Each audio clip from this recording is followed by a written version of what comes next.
धड़पन रंगारे धड़कन अंगारे तन मन गंगारे जिंदा बंदा हो तन मन गंगारे जिंदा बंदा हो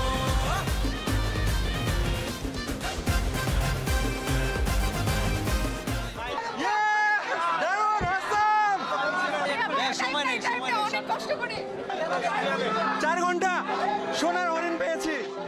আজকে 7 সেপ্টেম্বর 2023 সারা পৃথিবীতে শাহরুখ খানের জওয়ান ছবিটা মুক্তি, সেই সাথে বাংলাদেশেও এটা মুক্তি পাচ্ছে।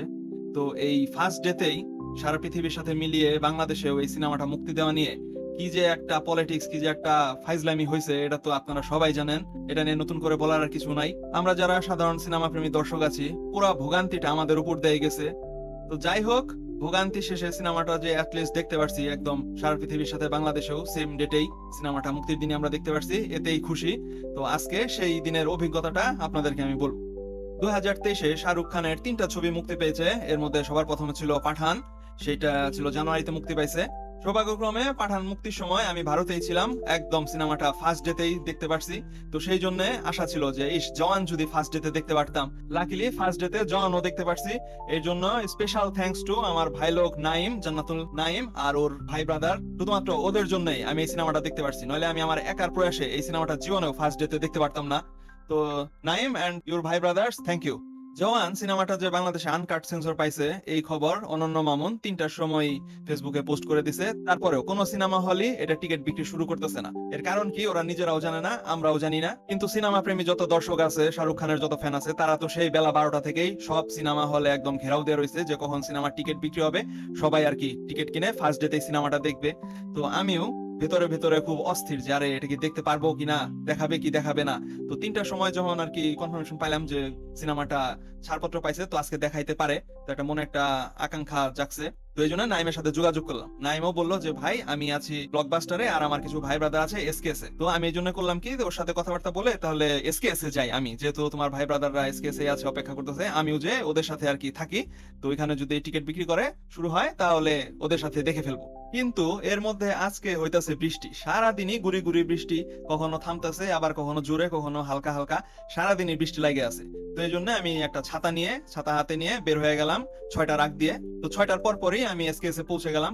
সেখানে খুঁজলাম যে ওরা ভাই ব্রাদাররা কোথায়, নাম যেন কি ছিল, সোহান মনে হয়। তো খুব একটা সমস্যা হলো না খুঁজে পাইতে। এরপর আমিও ওদের সাথে ওইখানে অপেক্ষা করতে লাগলাম। এত ভিড়, এত মানুষ শাহরুখের জন্য পাগল দেখে আমি অবাক। এই বৃষ্টির মধ্যেও এত মানুষ জওয়ান সিনেমাটা শুধু ফার্স্ট ডে ফার্স্ট শো দেখার জন্য এরকম একদম পুরা ভইরা গেছে। এসকেএস টাওয়ারের 4র্থ তলা স্টার সিনেপ্লেক্সের সামনে একদম ভইরা গেছে মানুষজনে। তো এর মধ্যে সোহান আর আবির, ওদের দুজনের নাম সম্ভবত, যদি ভুল না করি, ওরা বারবার কাউন্টারে গিয়ে জিজ্ঞেস করে টিকিট কি দিচ্ছে কি দিচ্ছে না, ওরা কিছুই বলতে পারে না। তো লাকিলি আমার খুব একটা ওয়েট করতে হয় নাই, প্রায় 1 ঘন্টার মতো ওয়েট করতে হয়েছে। ওখানে যাওয়ার পরে 7টার সময় ওরা ঘোষণা দিল, স্টার সিনেপ্লেক্সরা ঘোষণা দিল যে টিকিট বিক্রি হবে 7:20-এর সময় শো। তো মাত্র 20 মিনিট সময় আছে, একদম মানুষ তো হুলুস্থুলুক কারাকারি লেগে গেল। এর মধ্যে আমরা তো খুশি, ওদিক থেকে নাইমকেও জানানো হলো এখানে টিকিট বিক্রি হইতেছে, তাড়াতাড়ি চলে আসো। তো তারপর সেই হুলুস্থুলুর মধ্যেই কোনোভাবে আমরা টিকিটটা পেলাম। আর এখানে তো সাংবাদিকের অভাব নাই, কতগুলা চ্যানেল থেকে যে আসছে সাংবাদিক, এসে সারাক্ষণ কভারেজ করতে আছে। আমার হাতে টিকিট দেখে সাংবাদিকরা আমারও ইন্টারভিউ নিল।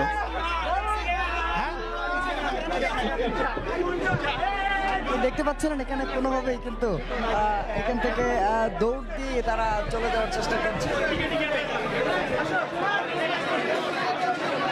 দর্শক আপনারা দেখতে পাচ্ছেন যাওয়া আসছে, টিকিট পাওয়া হয়েছে।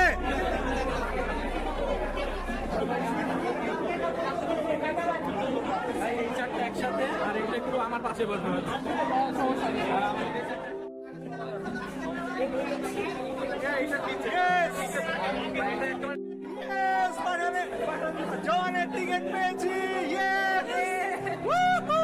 টিকিট পেয়ে তো আমরা যার পর নাই খুশি। আমি যে এত ইজিলি টিকিট পেয়ে যাবো এটা চিন্তাও করি নাই। ভাই ব্রাদাররা এখানে 7-8 ঘন্টা করে বসে আছে, তারপরে টিকিট পাইছে, আর আমি মাত্র গেলাম আর 1 ঘন্টার মধ্যে টিকিট পাইলাম। তারপর ইন্টারভিউ দিলাম, ইন্টারভিউতে আবার একটা মিথ্যা কথা বললাম যে 4 ঘন্টা ওয়েট করে টিকিট পাইছি। তো এখানে আমি একটা সেলফিশের মতো কাজ করে ফেললাম, যেহেতু নাইমের আসতে দেরি হবে। তো এই জন্য বাকি ভাই ব্রাদাররা বাইরে নাইমের জন্য আসার জন্য ওয়েট করবে। আমাকে টিকিট দিয়ে দিছে যে ভাই আপনি যান, আমাদের জন্য জায়গা রাখেন, আমরা পরে আসতেছি।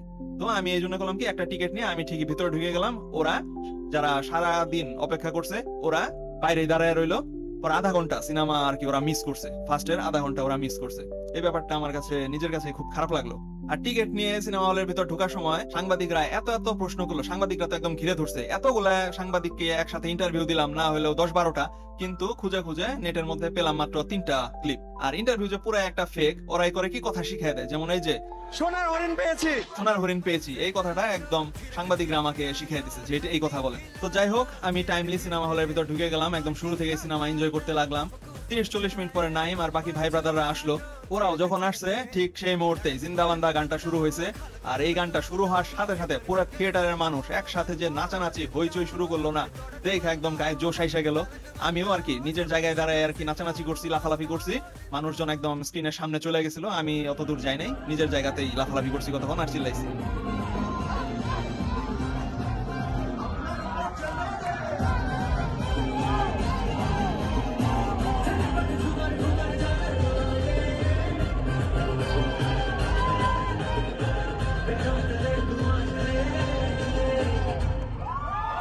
সিনেমাটা এতটা এঙ্গেজিং ছিল যে দেখতে দেখতে কখন ইন্টারভেল চলে আসলো টেরও পাইলাম না।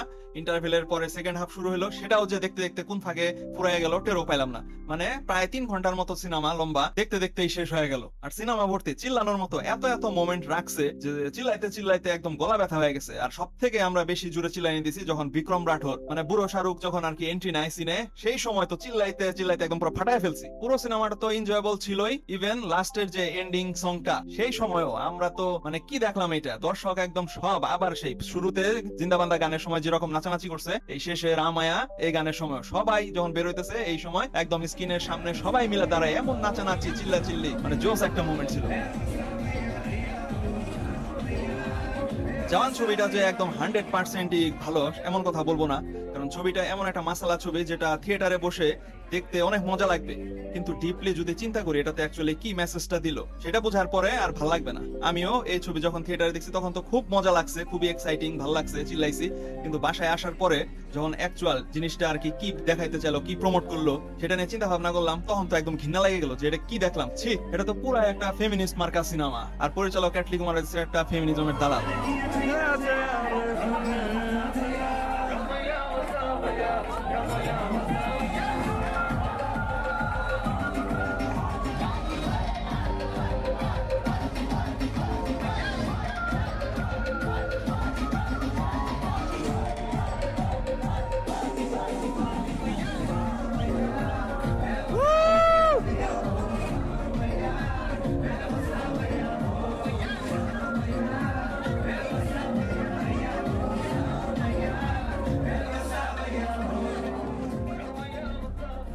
তো ফাইনালি আমরা যখন সিনেমাটা উপভোগ করে থিয়েটার থেকে বের হইলাম ততক্ষণে 10টা 20 বেজে গেছে।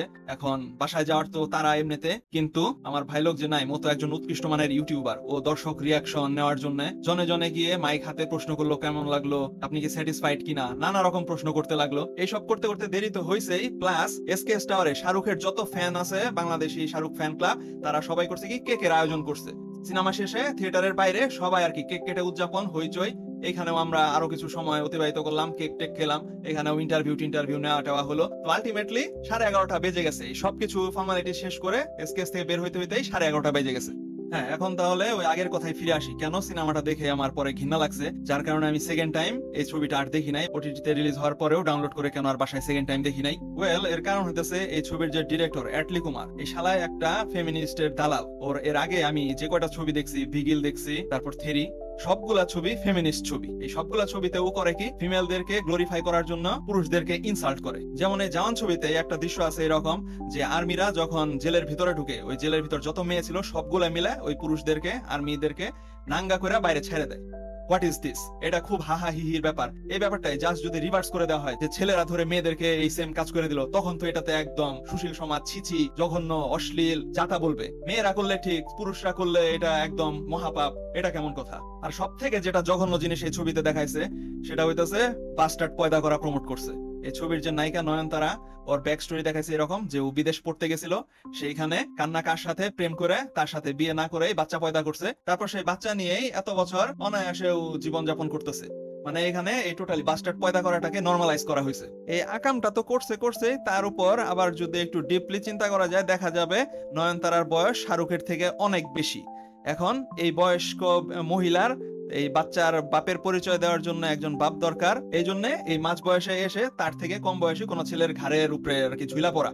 মানে শাহরুখ খান যেহেতু এই কাজ করছে, শাহরুখের তো হিউজ ফ্যান ফলোয়ার, যাতে শাহরুখের দেখা দেখে ওর ফ্যানরা সবাই এই জিনিসটাকে খুবই সিম্পল নরমাল ভাবে মেনে নেয়। এইভাবে সমাজকে একটা ব্রেন ওয়াশ দেওয়ার জন্য এই মেসেজটা দিছে সিনেমার মধ্যে। ডিসগাস্টিং। এই জন্য এইসব ঘৃণিত ব্যাপারের কারণে আমি আর সেকেন্ড টাইম এই ছবিটা দেখার মতো আমার রুচি হয় নাই। আর আমি প্রতিজ্ঞা করছি ইন ফিউচার অ্যাটলির আর কোনো ছবি দেখবো না, শালা ফেমিনিস্টের দালাল। যাই হোক, অনেক কথা বলে ফেলছি, ভিডিওটা অনেক লম্বা হয়ে গেছে। আপনারা সবাই ভালো থাকবেন, ভালো ছবি দেখবেন। তাহলে এই কথা বলে বিদায় নেই, টাটা, বাই বাই।